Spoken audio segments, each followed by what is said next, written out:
Le bruit médiatique, l'illusion de corrélation, le biais d'ancrage ou encore la paresse journalistique, on l'a vu, sont autant de freins à notre bonne perception du monde. Prenez l'Amérique post-Trump 2024. Depuis sa réélection, on entend partout parler de ses projets, de ses décrets et de ses provocations. Mais dans ce brouhaha, d'autres sujets essentiels passent à la trappe. Par exemple, que disent ces élections sur l'état réel de la société américaine, sur les facteurs idéologiques et sur les médias eux-mêmes? C'est justement pour explorer toutes ces questions que je reçois aujourd'hui Alexis Buisson, correspondant français installé ici aux États-Unis depuis plus de 20 ans. Il est journaliste pour des médias aussi variés que La Croix, Mediapart ou Télérama. Alexis a une vision précise de l'Amérique et de ses contradictions. Aujourd'hui, on parle donc de politique, de médias et peut-être même un peu de New York. Et surtout, on va poser vos questions que vous nous avez posées toute cette semaine sur les réseaux sociaux. Bonjour Alexis Buisson. Bonjour. Qu'est-ce qui se passe aux États-Unis? Nous, on a besoin de comprendre parce que on est beaucoup dans la caricature quand on parle des États-Unis. On est à un mois tout pile au moment où on enregistre de l'investiture de Donald Trump, de la deuxième investiture. Quel est ton ressenti? Mon ressenti, c'est qu'on est quand même dans une période d'incertitude, et ça, c'est pas un cliché de le dire. On a un président qui, contrairement à sa première investiture, est beaucoup plus revanchard. On dirait qu'il a vraiment l'intention de tester les limites de son pouvoir, de les repousser, de mettre à mal la Constitution. On l'a vu dans différentes décisions qu'il a prises, différents décrets qu'il a signés au début de sa présidence. Dès le premier jour. Dès le premier jour, ce sont des décrets pour certains cas, dans le cas notamment de la remise en question du droit du sol, qui contrevient directement à la Constitution américaine. Et son vice-président aussi qui dit ouvertement que peut-être que l'administration ne respectera pas les décisions défavorables de certains juges. Donc on est véritablement dans une situation inquiétante, on peut dire, en tout cas inédite. Dans l'histoire des États-Unis. Alors, c'est pas la première fois complètement qu'il y a ce genre de situation. Il faut remonter à peut-être un siècle, voire plus, pour qu'on retrouve la trace d'un président qui agit un peu de la sorte. Mais la différence aujourd'hui, je dirais, c'est que ce président, Donald Trump, est accompagné de quelqu'un comme Elon Musk, qui contrôle un réseau social extrêmement puissant, qui considère que le gouvernement américain est en quelque sorte une entreprise et qu'il faut la traiter ainsi. Et qui est aussi accessoirement l'homme le plus riche de la planète. Et donc toute cette combinaison de choses fait qu'on se retrouve ici dans une situation vraiment quasiment sans précédent. Et vu du côté des Européens, nous aussi on se teste. En fait, on est en train de voir notre capacité à accepter ce qui est en train de se passer et en même temps de devoir faire des choses, quoi. Donald Trump, il reste finalement le même, je dirais, par rapport à 2016. Son style est toujours quand même aussi imprévisible qu'en 2016-2017. C'est quelqu'un qui est très impulsif, qui dit finalement tout fort, ce que certains pensent tout bas. Et c'est vrai que contrairement à Joe Biden, il s'exprime énormément dans la presse.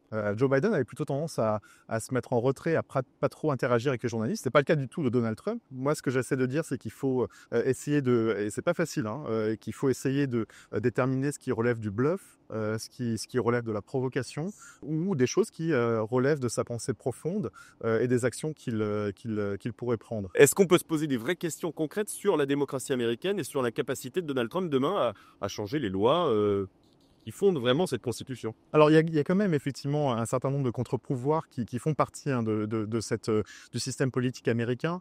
Mais aujourd'hui, ces contre-pouvoirs, c'est vrai, sont mis à mal. Donc, le contre-pouvoir législatif, qui est incarné par le Congrès des États-Unis, le Parlement, là est complètement dominé par le Parti républicain et qui est en plus à la botte de Donald Trump. C'est pas juste que ce sont des républicains, ce sont des républicains très pro-Trump qui dominent aujourd'hui le Congrès. Pour l'appareil judiciaire, le contre-pouvoir judiciaire, effectivement, il y a un peu plus d'opposition. On voit qu'il y a un certain nombre de juges qui suspendent ou bloquent les décisions qui ont été prises par Donald Trump. Mais effectivement, Donald Trump, depuis son premier mandat, a placé des juges à la Cour suprême, qui est la plus haute cour du pays. Et donc, si des affaires remontent jusqu'à la haute cour, qui sait finalement L'impartialité, Voilà, exactement. Donc, il est possible que ces juges aillent à l'encontre ou prennent des décisions qui ne vont pas nécessairement dans le sens de Donald Trump, mais la question se pose aujourd'hui, on ne sait pas. Là encore, on est dans une forme d'inconnu. Alors je vais relativiser en disant que les États-Unis, c'est une fédération d'États. Donc les États et les collectivités locales, les villes ou même les comtés ont énormément de pouvoir dans ce contexte. Donc on voit aussi des États comme New York, comme la Californie, qui sont des États très démocrates, s'opposer aux politiques de Donald Trump et ils ont véritablement des pouvoirs pour le faire. Les États sont compétents en matière d'éducation, en matière de transport, en matière d'autres dossiers. Comment, quand on est sur place et qu'on a des commandes françaises, on traite cette actualité un peu particulière avec, encore une fois, ces deux mastodontes que sont la Californie et l'État de New York, et dit le reste des États-Unis qui est complètement différent et assez inconnu. Oui, on essaie d'aller sur le terrain. Et c'est ça qui est très important en étant justement correspondant, c'est de pouvoir aller essayer de raconter, faire de la pédagogie finalement sur ce pays qui est un pays qui est plusieurs pays dans un pays, si j'ai envie de dire.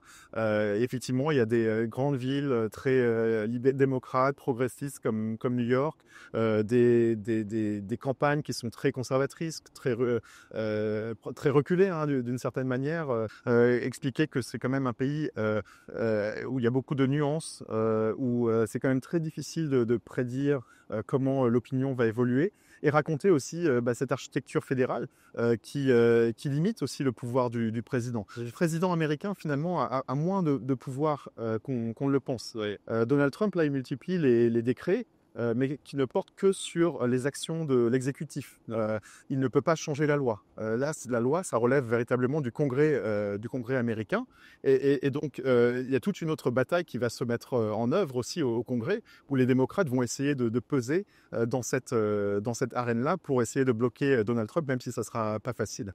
Tu le disais, aller sur le terrain, prendre la température, j'imagine aussi. Quel est le climat ambiant? Est-ce qu'on arrive encore à parler? On n'a jamais vu un État aussi divisé. Comment on ressent ça au quotidien? C'est très difficile et moi j'ai la chance effectivement de pouvoir naviguer entre ces deux mondes, mais beaucoup de personnes se retranchent dans leurs opinions. C'est pas complètement nouveau, hein, ça date déjà de la première présidence Trump. Moi j'ai véritablement constaté le fait qu'il y avait des membres du même famille, par exemple, le membre de famille qui se parlaient plus, quoi, parce qu'ils avaient voté différemment, des amis qui ne se parlaient plus, etc.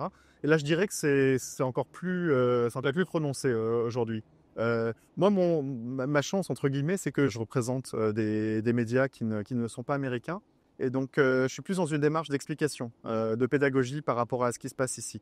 Et ça, les interlocuteurs, que ce soit de droite ou de gauche, le comprennent. Et moi, personnellement, j'ai jamais eu de soucis dans les meetings de Donald Trump.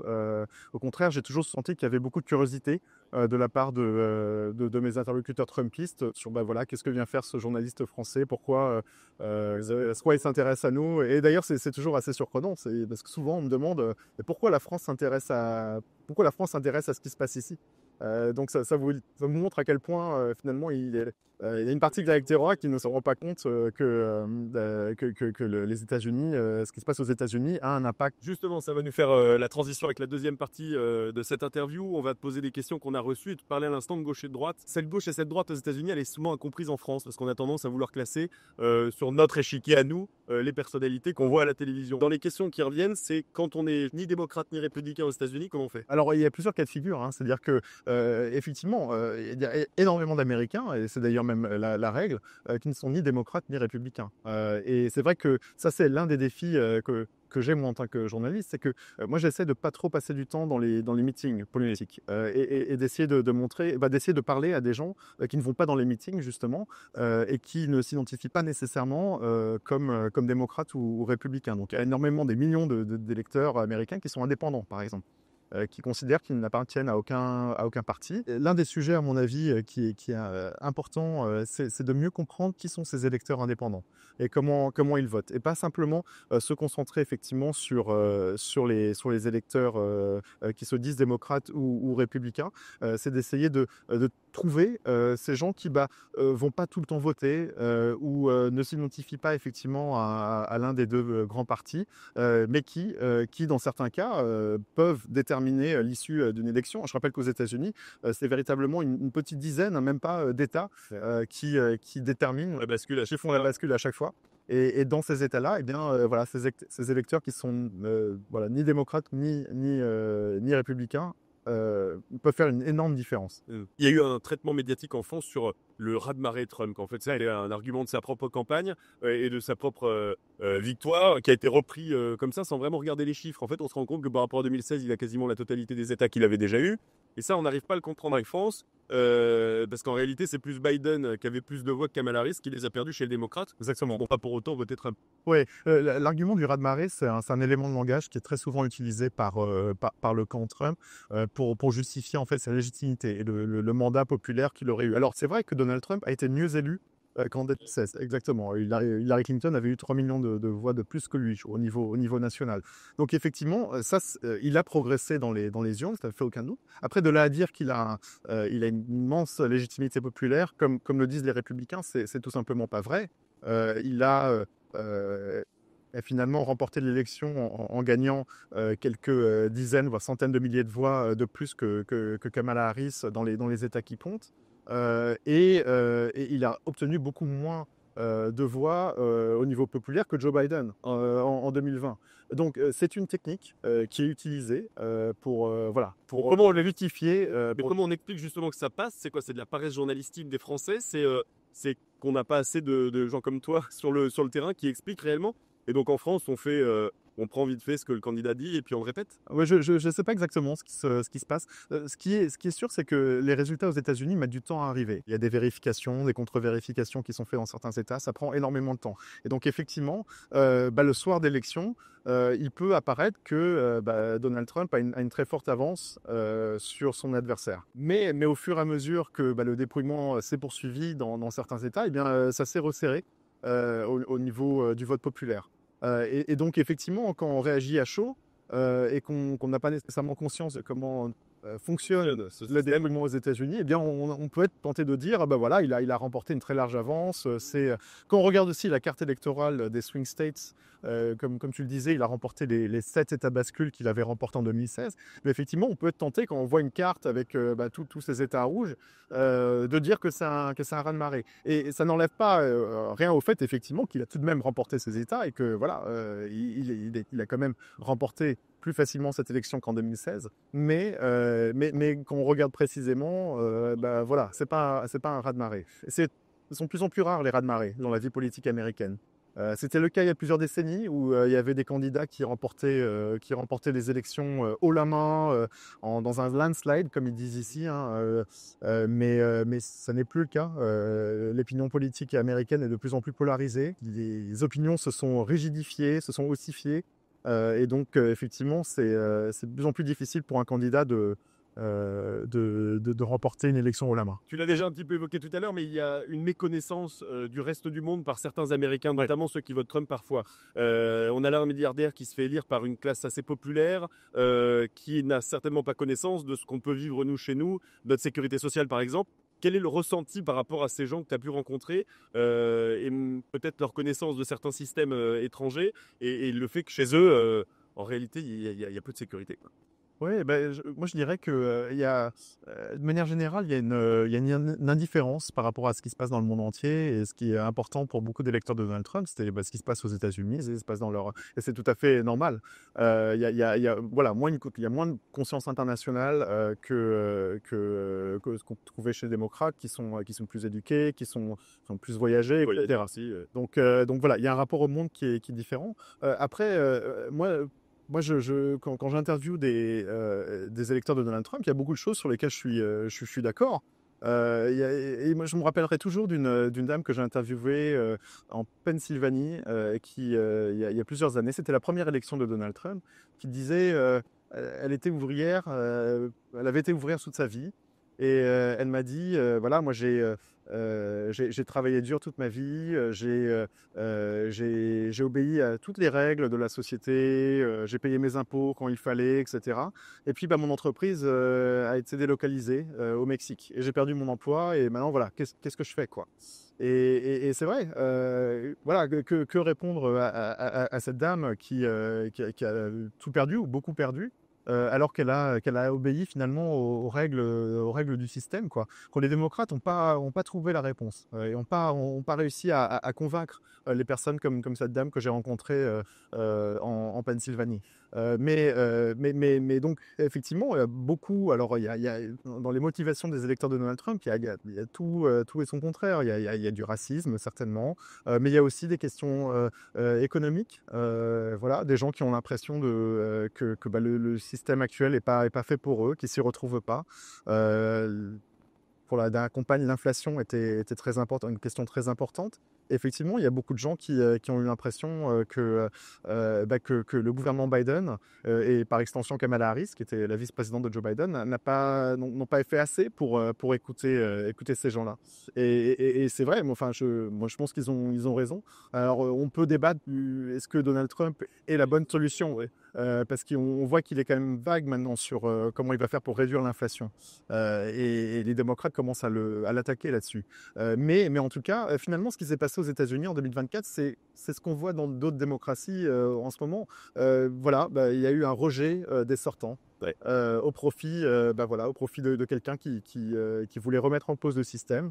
Encore une fois, on peut débattre est-ce que Donald Trump est la bonne personne pour faire ça. En tout cas, finalement, c'est une transition assez classique qui s'est produite ici. Et puis une dernière question qui est aussi revenue, et puisque tu es là depuis, je le disais, 20 ans aux États-Unis, les termes démocrate et républicain ont-ils évolué avec le temps aussi? Est-ce qu'on a, un peu comme en France, perdu un peu les repères, où s'arrête la droite, où débarque l'extrême droite? Oui, c'est vrai que l'emploi des termes est très délicat. Moi, c'est une question que je me pose en permanence. Est-ce qu'on peut encore dire que Donald Trump représente le parti républicain? Est-ce qu'il n'est pas finalement une personnalité d'extrême droite? Certains diraient fasciste, les démocrates le taxent de dictateur.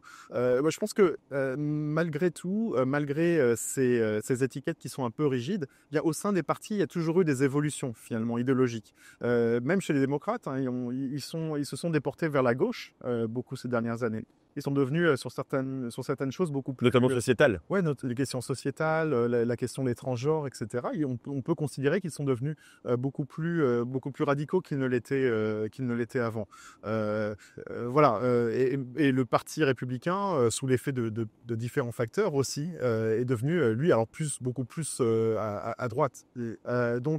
Pour l'instant, effectivement, ce sont des étiquettes qu'on continue à utiliser. Je pense que il y a aussi une pression sur les médias qui parfois fait qu'on ne nomme pas nécessairement les choses clairement. Est-ce qu'on pourrait dire que par exemple Donald Trump est d'extrême droite aujourd'hui, comme je le disais? Je pense que c'est une question qu'on peut se poser. L'appeler républicain, c'est vrai qu'effectivement ça peut paraître comme si on le légitimisait d'une certaine manière. Moi je ne suis pas rentré dans ce débat pour l'instant, je n'ai pas de réponse nécessairement, mais c'est vrai que c'est une question qui se pose dans les rédactions américaines. Et tu parlais là de médias, on va justement parler de ton métier dans cette dernière partie. C'est un métier qu'on connaît un peu mal en France parce qu'on ne sait pas trop la différence entre un journaliste qui est de la rédaction et qui part à l'étranger pour couvrir une élection, par exemple, ou quelqu'un qui vit au quotidien et qui va travailler pour plusieurs médias. Je le disais tout à l'heure, tu peux travailler aussi bien pour La Croix que pour Mediapart.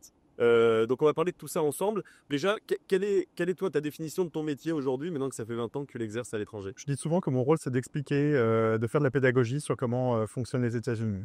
Et sans prétention, moi je considère pour être correspondant, il faut être vraiment humble par rapport au pays qu'on couvre. Et surtout par rapport aux États-Unis qui sont un pays avec une très grande diversité, une très grande variété, un pays de plus de 300 millions d'habitants. Et donc essayer de faire en sorte d'expliquer au mieux possible comment fonctionne ce pays, pourquoi quelqu'un comme Donald Trump est possible ici.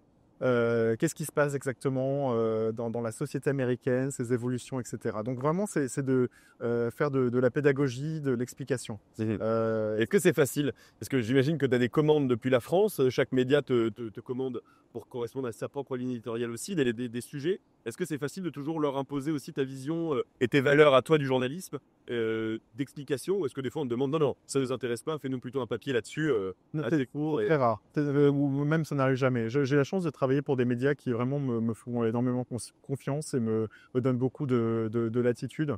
J'ai pu écrire des articles qui n'allaient pas nécessairement dans ce qu'on peut imaginer être la ligne de La Croix ou de Mediapart ou d'autres médias.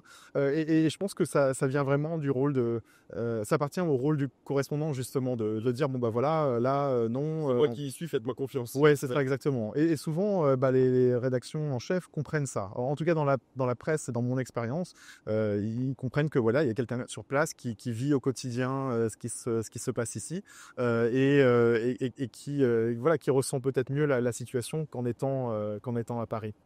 Donc moi, j'ai la chance d'être assez préservé, C'est libre. assez libre. C'est pas le cas de tout le monde. Je pense qu'en télévision, c'est plus compliqué, où il y a voilà, cet impératif de produire, de réagir instantanément aux choses, etc. Moi, en tout cas, dans les médias, pour lesquels je travaille, j'ai quand même une grande liberté. Alors, mais moi, ma difficulté, c'est effectivement, je suis un mortel, un être humain qui aussi voilà, essaie de comprendre ce qui se passe ici, quoi. Et alors j'essaye avec mon expérience voilà, des choses dont j'ai l'impression qu'elles sont importantes, d'autres accessoires. J'essaie de comprendre au mieux moi-même cette société face à laquelle, encore une fois, je m'efforce d'être très humble parce que voilà, on peut pas l'expliquer comme ça en un tweet ou un X ou autre chose, quoi. Et ça correspond bien à ce qu'on essaie nous aussi de faire sur notre média, essayer d'apporter un peu de nuance. Je crois que tu as aussi créé une newsletter qui permet à ceux qui s'intéressent justement, ça s'appelle le Caucus. Le Caucus, oui, exactement. C'est une newsletter sur une plateforme qui s'appelle Substack, que j'ai lancée pendant la campagne présidentielle en mars 2024. Et je fais des articles qui sont assez longs, des analyses assez longues sur la situation politique aux États-Unis, pour justement rentrer dans un maximum de nuances possibles. Parce que la difficulté qu'on peut avoir quand on travaille pour des médias traditionnels, c'est qu'on n'a pas la place. Et si vous posez la question à n'importe quel journaliste de presse, de web, il va vous dire on n'a pas assez de temps, on n'a pas assez de... J'ai tant de caractères pour que ça rentre dans telle case dans le journal. Exactement. Ouais. Et donc en ayant ma propre newsletter, je peux vraiment rentrer dans le détail, apporter une analyse un peu plus personnelle aussi de la situation. Et beaucoup de journalistes font la même chose ici aux États-Unis aussi. Donc ils ont compris que il y avait une demande pour une information nuancée, une information argumentée. Le temps d'expliquer correctement les choses. Ouais, justement, à contrario, j'imagine que tu suis un peu ce qui se passe en France, tu regardes un peu les médias, le traitement qu'ils peuvent faire des États-Unis. Quand on entend un Pascal Praud sur CNews, ça y reste au poil, j'imagine. Ouais, mais j'ai envie de dire, on s'y habitue malheureusement. C'est vrai qu'on entend, et tu parles de Pascal Praud, mais il y a aussi beaucoup d'autres commentateurs que je nommerai pas, qui sont finalement très souvent invités par des chaînes d'infos en France. Pour commenter ce qui se passe aux États-Unis, alors qu'ils ne sont jamais eux-mêmes, qui ne sont pas venus récemment ou voire jamais aux États-Unis, quoi. Et ça, pour moi, c'est un peu difficile à comprendre. C'est-à-dire que moi, je suis vraiment, s'il y a un message que je peux faire passer, c'est essayer de soutenir justement les journalistes pigistes correspondants ici aux États-Unis qui sont sur place, comme moi, en les suivant sur les réseaux sociaux ou suivant ma newsletter, par exemple, pour vraiment mettre en valeur le travail de gens qui sont ici et qui vivent ici. Oui, ma famille, j'ai une famille maintenant aux États-Unis. Voilà, je suis marié à une Américaine, ma fille est américaine. Je vis dans cette société. L'an prochain, j'aurais passé la majeure partie de ma vie ici, aux États-Unis. Donc voilà, moi, le message que je voudrais faire passer au public en France, c'est essayer de valoriser justement le travail de gens qui sont ici et de prendre peut-être avec un grain de sel ce qu'ils peuvent entendre de la part de commentateurs en plateau à Paris. Un mot juste avant de se quitter, parce que tu as écrit un livre aussi sur Kamala Harris, justement, une biographie sur Kamala Harris, et j'ai lu comme ça qu'elle avait tout, c'était en 2023, qu'elle avait tout pour gagner, elle avait mieux que Donald Trump, c'est une femme, elle est plus jeune, c'est une ancienne procureure, alors que lui a été condamné. Qu'est-ce qui a failli selon toi ? Il y a plein de choses, mais ça encore, je pense que le cas de Kamala Harris, ça montre l'importance d'avoir effectivement des gens sur place qui connaissent les États-Unis. Moi, à l'occasion de la sortie de mon livre, j'ai été souvent invité sur les plateaux à participer à des débats sur sa campagne, etc. Et j'ai toujours été frappé par le fait que beaucoup de commentateurs en plateau étaient assez dithyrambiques sur elle et assez optimistes finalement sur ses chances de victoire. Et moi, en fait, même en ayant une image plutôt favorable de Kamala Harris, après avoir passé un an à enquêter sur son parcours, sur qui elle est, etc., moi, j'apportais toujours un bémol. Je me dis, bah oui, mais ok, c'est une personnalité qui est solide, c'est sûr. mais qui serait compétente à mon sens. Mais voilà, il ne faut pas oublier qu'aux États-Unis, il y a une diversité d'opinions. Il y a surtout une société qui souffre économiquement du fait de l'inflation, du fait de l'augmentation des coûts de la vie quotidienne, etc. Et attention, ça c'est un mauvais signe pour elle. Elle est considérée comme une sortante. Et dans ce contexte-là, les sortants souvent sont pénalisés, exactement. Et voilà. Et puis, faut pas oublier ici qu'on est dans un environnement où il y a de moins en moins d'Américains qui s'informent auprès des médias traditionnels, et qui s'informent auprès de sources partisanes maintenant, voilà, certains podcasts, les réseaux sociaux, TikTok, etc. Donc, ils n'ont pas nécessairement conscience de tout ce qu'a pu faire le gouvernement Biden. Et donc, en étant ici, on le ressent vraiment très directement. Et donc, voilà, moi, comme je te le disais, en ayant écrit un livre sur elle, j'apportais toujours un bémol en disant attention, elle n'a pas gagné. C'est pas les Américains pour l'instant. Exactement. On fait une partie des Américains. Merci encore une fois. Merci. C'est vraiment très intéressant. Merci à vous de nous avoir suivis tout au long de ces 2 semaines ici à New York. Et puis, n'oubliez pas, le populisme séduit, mais la nuance, elle protège.